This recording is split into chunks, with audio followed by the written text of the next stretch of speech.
let P be the image of this point in the given line. So we have been given a line and we are looking for image of a point in this line.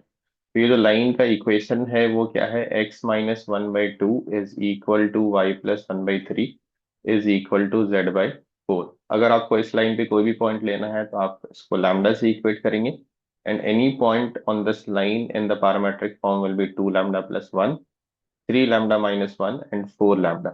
आपको image किसका लेना है, आपको image लेना है Q का 7, -2 and 5 इस line में। तो मान लीजिए कि Q का इमेज आपका कुछ होता होगा, और इनफैक्ट वो उन्होंने P दिया है, तो मान लीजिए कि वो P है, Q का इमेज P है।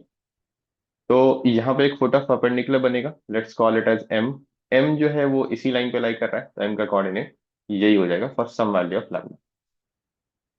तो यहाँ से आपका dr ऑफ दिस QM क्या आ जाएगा, Q का कोऑर्डिनेट मालूम है, M का कोऑर्डिनेट ये हो गया, तो डिफरेंस ऑफ कोऑर्डिनेट इसका dr हो जाएगा। तो 2λ-6, 3λ+1 and 4λ-5। This QM is perpendicular to the given line, so dot product of their dr is z. dr of line is the denominator 2, 3, 4.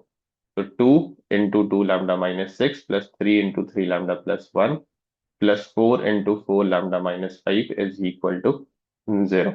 तो यहाँ से आ रहा है 4 + 9 13 + 16 29 lambda, and 12 + 3 -9 and -29 is equal to 0।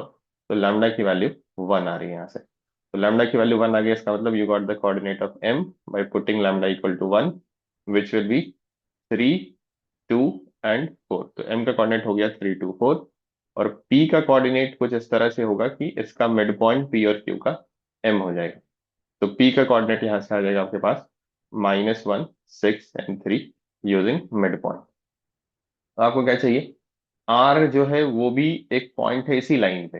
तो R का जो कोऑर्डिनेट उन्होंने दिया है वो दिया है 5, P, Q, और वो इसी लाइन पे कोई एक पॉइंट है। तो इस लाइन पे जितने भी पॉइंट होंगे उनका एक्स कोऑर्डिनेट तो 2λ+1 होगा for some value of lambda, और इन्होंने 5 बोला है। तो लैम्डा इक्वल टू 2 के लिए आपको R पॉइंट मिलेगा, लैम्डा इक्वल टू 1 के लिए आपको M पॉइंट मिला था। तो लैम्डा की वैल्यू जैसे आप 2 रखिएगा यहाँ पे, आपको R का पूरा कोऑर्डिनेट मिल जाएगा, which will be equal to 5, 5 and 8। अब आपको क्या चाहिए, you need square of area of triangle PQR। तो PQR एक ट्राइंगल है आपके पास, उसका आपको एरिया निकालना है, फिर उसका स्क्वायर करना है। तो 3D में जब भी हम लोग स्क्वायर, जब भी हम लोग एरिया निकालते हैं तो we take the cross product. P का कोऑर्डिनेट क्या है आपके पास, -1, 6, 3। Q का कोऑर्डिनेट क्या है आपके पास, Q का कोऑर्डिनेट आया है आपका 7, -2 एंड 5, ये गिवन है। R का कोऑर्डिनेट आपके पास आया 5, 5, 8। तो क्रॉस प्रोडक्ट आप ले लीजिए of any two side area of triangle PQR। यहाँ पे हम लोग लिख देते हैं half of cross product of any two of them. तो PQ क्रॉस PR ले लेते हैं, इसका आपको मैग्नीट्यूड लेना पड़ेगा। तो half of magnitude of determinant I J K, PR PQ ले रहे हैं आप, तो PQ इज Q-P, 7 -1 8 हो गया, देन -2 - 6 -8 हो गया, देन 5 -3 ये 2 हो गया आपका, then PR will be R-P, तो 5 -1 6 हो गया, देन 5 -6 -1 हो गया, देन 8 -3 आपका 5 हो गया। Let's simplify this. Half of magnitude of -40 plus 2. So this will be -38. Then J component will be 40 minus 12, 28. It will change to -28. And K component will be -8 plus 48, which will be 40.